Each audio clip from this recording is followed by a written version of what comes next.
अर्धवार्षिक परीक्षा 2022-23 के लिए कक्षा 7वीं विषय आपका हिंदी है, वो पेपर आपको यहाँ पे बताने वाला हूँ। तो आप पूरा पेपर है अच्छे से देख लेना साथियों, बहुत ज़्यादा इंपॉर्टेंट है। और साथ ही साथ मैं पूरा पेपर बताने के अलावा इसका जो लिंक है वो डिस्क्रिप्शन बॉक्स में दे दूँगा, जहाँ से आप पूरा PDF फाइल वो डाउनलोड कर सकते हैं और बाद में भी इसको आप पढ़ सकते हैं। तो चलिए दोस्तों, यहाँ पे स्टार्ट करते हैं। कक्षा 7 के छात्रों के लिए 2022-23 अर्धवार्षिक परीक्षा जो आपकी लगने वाली है, उसमें सबसे पहले खंड ए से हम स्टार्ट करने वाले हैं। तो यहाँ पे दोस्तों मैं पूरा पेपर है वो आपको बताऊंगा, क्या क्या प्रश्न आपको पढ़ने हैं, किस प्रकार से आपको तैयार करना है। ठीक है, यहाँ पे देखिए जो पहला क्वेश्चन है वो आपको पूछा जाएगा, इसे जगाओ कविता में बही सूरज वाक्यांश में बही संबोधन का प्रकार है। तो यहाँ पे जो बही संबोधन किया गया है वो किस प्रकार का संबोधन है, औपचारिक है, आत्मीय है, आदर सूचक है या फिर श्रद्धा सूचक है। जो भी आपका आंसर है, जैसे कि आपका आंसर स है तो आप यहाँ पर स भर देंगे। ठीक है, ये सही आंसर एकदम नहीं है, मैं आपको एग्जाम्पल के लिए बताया हूँ।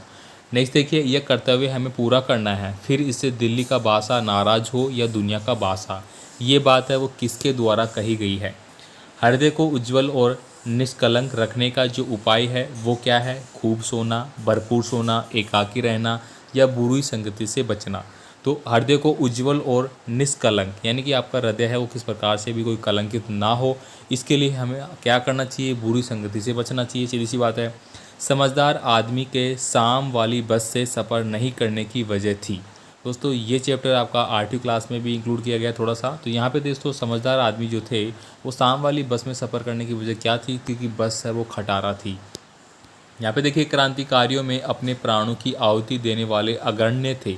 तो सबसे पहले अग्रण्य सबसे आगे कौन थे, छोटा जादूगर अपनी माँ के लिए ले जाना चाहता था। तो छोटा जादूगर है वो अपनी माँ के लिए क्या लेके जाना चाहता था, उपहार, धन, साड़ी या फिर पत्ते। तस्करी करने वाला बालक बेच रहा था, वो क्या बेच रहा था, अफीम, गांजा, घड़ी, पेन। इनमें से जो भी वो बेच रहा था आप यहाँ पे लिख देंगे, टिक मार्क करेंगे। यह सफ़ेद गाय है, इसमें विशेषण क्या है। अब देखिए गाय है, सीधी सी बात है, ठीक है, लेकिन ये सफ़ेद है तो ये विशेषता बता रही इस बात की। यहाँ पे देखिए खंड दूसरा आपका आता है, इसमें आपको क्या करना होगा, किस प्रकार के प्रश्न आपको मिलेंगे। बीच में मैं आपसे रिक्वेस्ट करूँगा आप चैनल को सब्सक्राइब कर लीजिए, वीडियो को लाइक कर दीजिए, बाकी आपका कोई भी कमेंट आप मुझे कमेंट कीजिए। यहाँ पे देखिए 9 नंबर का क्वेश्चन है, निम्न में से किन्हीं 4 शब्दों के विलोम शब्द है वो आपको लिखना है। जैसे कि प्रशंसा है, नगद है, लघु है, प्यार, प्रसन्न, मित्र। कोई भी 4 के आप विलोम शब्द लिखेंगे। जैसे कि दोस्तों यहाँ पे देखिए नगद, अब नगद का क्या लिख सकते हैं आप, उधार। ठीक है, एक हो गया। लघु मतलब छोटा हो गया, तो आप इसका बड़ा लिख सकते हैं, जैसे दीर्घ। ठीक। प्यार, प्यार मतलब एक तरह से स्नेह का हो गया। ठीक है, तो इसका आपको उल्टा लिखना होगा। प्रसन्न, प्रसन्न का आप उल्टा लिखेंगे उत्तर। मित्र, मित्र का आप उल्टा लिखेंगे शत्रु। ठीक है, इस प्रकार से आप 4 कोई सा भी लिख सकते हैं। आगे देखिए, निम्न में से किन्हीं 2 शब्दों के 2-2 पर्यायवाची शब्द है वो आपको लिखने हैं।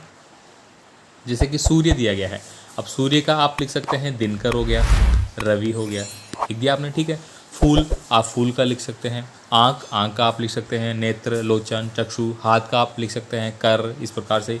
पवन का लिख सकते हैं हवा, वायु। ठीक है, दिन का लिख सकते हैं दिवस। ठीक है, इस प्रकार से। आगे देखिए, निम्न वाक्यों के लिए एक स्थानांतर पत्र एक शब्द आपको लिखना है। यहाँ पे देखिए, जल में रहने वाला जीव, अब जल में रहने वाले जीव को आप एक शब्द में क्या लिखेंगे, जलीय जीव। ठीक है, जलीय जीव। यहाँ पे देखिए, जिसका कोई अंत ना हो तो वो क्या हो जाएगा आपका, अनंत। ठीक है, इस प्रकार से आप लिखेंगे। निम्न में से किन्हीं 2 मुहावरों का अर्थ बताते हुए वाक्य में आपको प्रयोग करना है। जैसे कि लोटपोट होना, अब लोटपोट आप कब होते हैं, हंसते हंसते आप लोटपोट हो जाते हैं, तो अत्यधिक प्रसन्नित होना। अब आप इसको वाक्य में प्रयोग कर सकते हैं कि राम ने जैसे ही उसकी परीक्षा का रिजल्ट सुना कि वो फर्स्ट डिवीज़न से पास हो गया तो वह लोटपोट करने लग गया। अब लोटपोट वो क्यों करने लग गया, क्योंकि उसको विश्वास ही नहीं था कि पास होंगे, लेकिन वो फर्स्ट डिवीज़न पास हो गया। बाकी जो पास होता है वो ये बात नहीं होती। या फिर आप लग सकते हैं कि लॉटरी लगने पे, कुछ भी लग सकते हैं आप। 9-2-11 होना मतलब भाग जाना। ठीक है, तो कोई भी 2 का करना है आपको। नाक कटना, नाक कटना का मतलब क्या होता है, इज्जत चले जाना। ठीक है, आगे देखिए, यहाँ पे लव कुश किस शस्त्र को चलाने में निपुण थे। ये लव कुश पाठ से आपका पूछा गया है। माऊजी महाराज द्वारा रचित ग्रंथों के नाम आपको लिखना है। तो ये बेणेसर धाम की जो यात्रा थी उसके लिया गया है।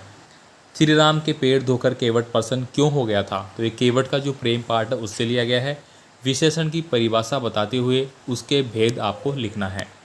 आगे देखिए अगला खंड आपका आता है जिसमें कि आपको निम्नलिखित एक गद्यांश दिया गया है। इसको आपको पढ़ना है और पढ़ने के बाद नीचे कुछ प्रश्न होंगे, उनका आंसर आपको देना है। उसने बिना कहे सुने निहत्ती भीड़ पर गोलियां चलवाना शुरू कर दिया। यानी कि जलियांवाला बाग हत्याकांड आपने पढ़ा होगा, उससे रिलेटेड एक कहानी है।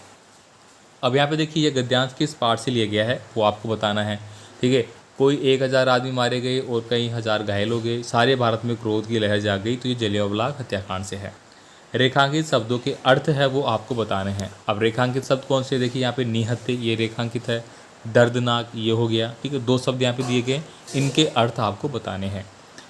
कि किसने नियति भीड़ पर गोलियां चलवाई, ठीक है, किसने चलवाई, तो ये बात यहीं पे आ जाएगी आपको, आप पढ़ेंगे यहाँ पे। ठीक है, या अंग्रेज़ों के विरुद्ध कुछ दिखाने का उपाय सोचने लगे, तो जनरल डायर आपने पढ़ा होगा। ठीक है, डायर के द्वारा। आगे देखिए किस घटना से आज़ाद अंग्रेज़ों का विरोध करने की सोचने लगे। ठीक है, तो ये आपको लिखना है, यहीं पे लिखा गया है। आगे देखिए निम्नलिखित पद्यांश को आपको पढ़ना है और सह प्रसंग इसकी व्याख्या करना है। यहाँ पे क्वेश्चन देखिए कितना नंबर का ये भी दिया गया है। जिसने पहला तिलक लगाकर जय का मंत्र उचारा है, मातृभूमि के उस शहीद को सादर नमन हमारा है।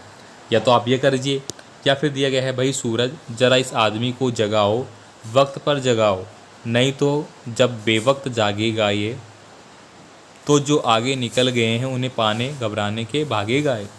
तो दोनों में से आप कोई सा भी कर सकते हैं। नेक्स्ट देखिए यहाँ पे दिया गया है अपने विद्यालय के प्रधानाध्यापक जी को स्थानांतरण प्रमाण पत्र, जिसको अपन बोलते हैं ट्रांसफ़र सर्टिफिकेट। ठीक है, ट्रांसफ़र सर्टिफिकेट इंग्लिश में बोलते हैं, चाहने हेतु एक प्रार्थना पत्र आपको लिखना है। ठीक है, ये प्रार्थना पत्र भी मैं टेलीग्राम पे अपलोड कर दूंगा, आप वहाँ से देख लेना कैसे आपको लिखना है। ठीक है, बाकी आपको हमारा इंस्टाग्राम का लिंक भी दिया जाएगा, आप उसे भी फॉलो कर सकते हैं, और आपका कोई भी सवाल है, आप हमसे बात करना चाहते हैं तो कर सकते हैं। यहाँ पर देखिए अपनी बहन के विवाह में मित्र को बुलाने हेतु पत्र लिखना, ये भी मैं आपको दे दूंगा, वहाँ पे आपको मिल जाएंगे। ठीक है, PDF की फॉर्म में मिल जाएंगे, या फिर फ़ोटो की फॉर्म में आप डाउनलोड कर लेना वहाँ से। ठीक है, लास्ट देखिए आपको निम्नलिखित में से किसी एक प्रसंग पर 150 शब्दों में आपको निबंध लिखना है।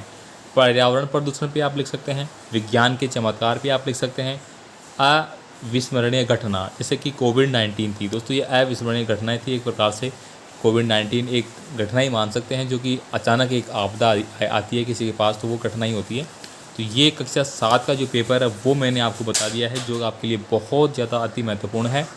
आप सारे प्रश्नों को तैयार कर लीजिए, आपको संज्ञा विशेषण सर्वनाम सब पढ़ लेने हैं। ठीक है, बाकी जो प्रश्न मैंने पार्ट इंगित दिए हैं वो आपको देख लेना है। ठीक है, बाकी आप कमेंट कीजिए, मुझे आपका कोई भी कमेंट है, हम आपको लगातार सभी विषय के पेपर है वो करवाएंगे, बाकी आप कमेंट भी कर सकते हैं। ठीक है, डिस्क्रिप्शन बॉक्स में लिंक दिया गया है, उनको आप ज्वाइन ज़रूर करें। बाकी और भी कक्षाओं के पेपर यहाँ पे अवेलेबल है, आपके फ्रेंड कोई भी है जो 6ठी 7वीं 8वीं 9वीं 10वीं में पढ़ते हैं, आप वो यहाँ पे देख सकते हैं। ठीक है।